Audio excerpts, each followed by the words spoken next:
Hey friends, it is Mrs. Hebeler here, and I am so excited to read another story with you today.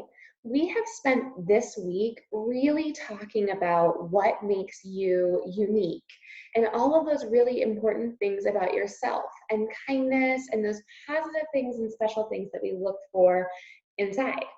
Today, I am going to read you the story of Ferdinand, and our author is Munro, and I will do my best to get our illustrations up nice and close for you. They are black and white, but they're very, very special, and this book is truly a wonderful story to listen to. So, the story of Ferdinand.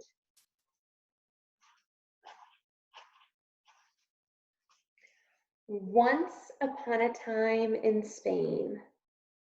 Love that. Oh. There was a little bull, and his name was Ferdinand. All of the other little bulls he lived with would run and jump and butt their heads together.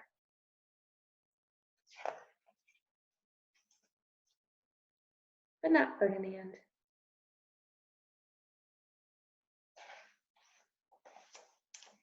He liked to just sit quietly and smell the flowers.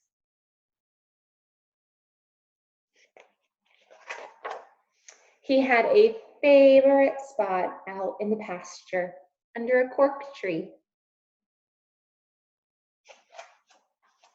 It was his favorite tree, and he would sit in its shade all day and smell the flowers. Sometimes his mother, who was a cow, would worry about him. She was afraid he would be lonesome all by himself.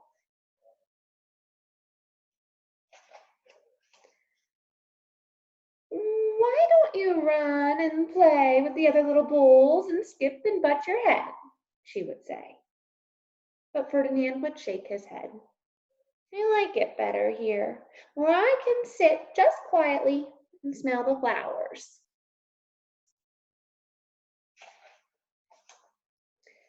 His mother saw that he was not lonesome, and because she was an understanding mother, even though she was a cow, she let him just sit there and be happy.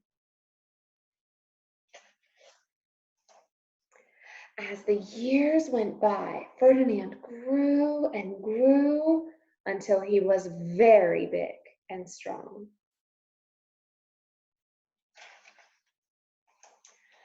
All the other bulls who had grown up with him in the same pasture would fight each other all day. They would butt each other and stick each other with their horns. What they wanted most of all was to be picked to fight at the bullfights in Madrid.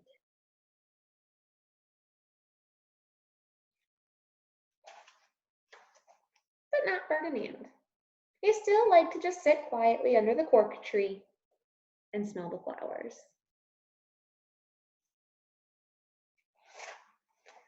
One day, 5 men came in very funny hats to pick the biggest, fastest, roughest bull to fight in the bullfights in Madrid. That's in Spain. All the other bulls ran around snorting and butting, leaping and jumping, so the men would think that they were very, very strong and fierce and pick them.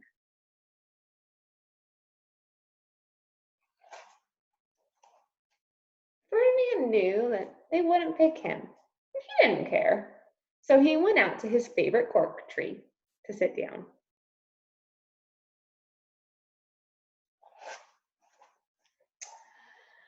He didn't look where he was sitting. And instead of sitting on the nice cool grass in the shade, he sat on a bumblebee. All right, friends, think for a second. What's going to happen if you sit on a bee? Well, if you were a bumblebee and a bull sat on you, what would you do? You would sting him.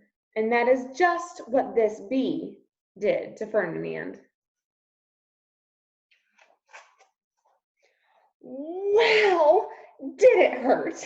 Ferdinand jumped up with a snort. He ran around puffing and snorting, butting and pawing the ground as if he were crazy.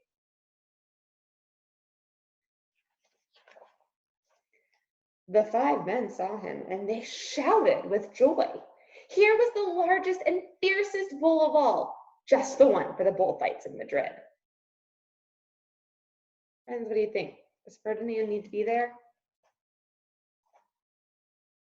So they took him away for the bullfight day in a cart.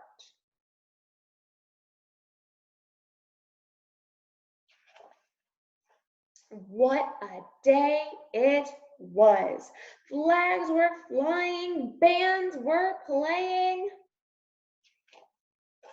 and all of the lovely ladies had flowers in their hair.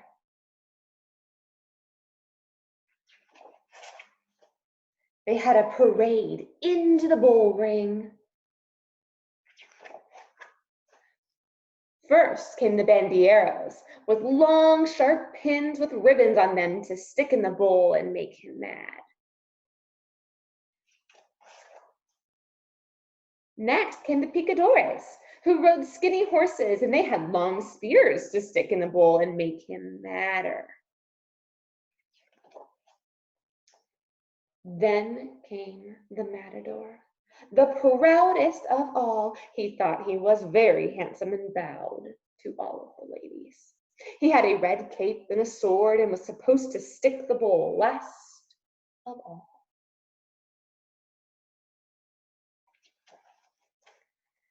Then came the bull, and you know who that bull was, don't you?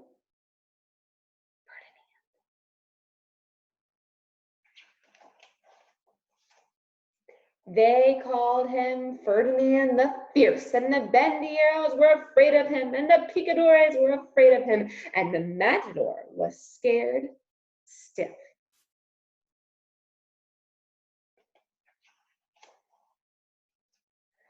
Ferdinand ran to the middle of the ring, and everyone shouted and clapped because they thought he was going to fight fiercely and butt and snort and stick his horns around.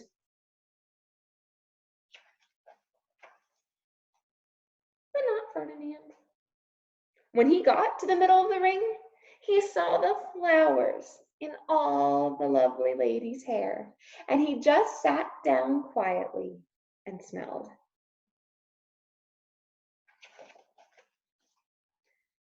He wouldn't fight and be fierce no matter what they did. He just sat and smelled. And the bandilleros were mad, and the picadores were madder, and the matador was so mad he cried because he couldn't show off his cape and sword. Look at that matador throwing a fit. So they had to take Ferdinand home.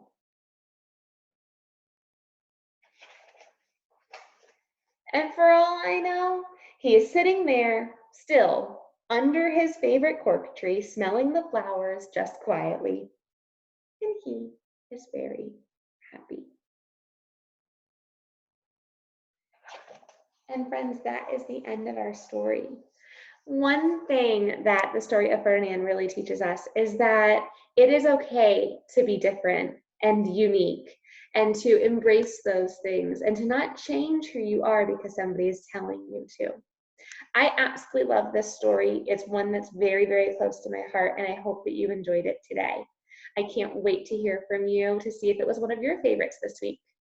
Bye, guys.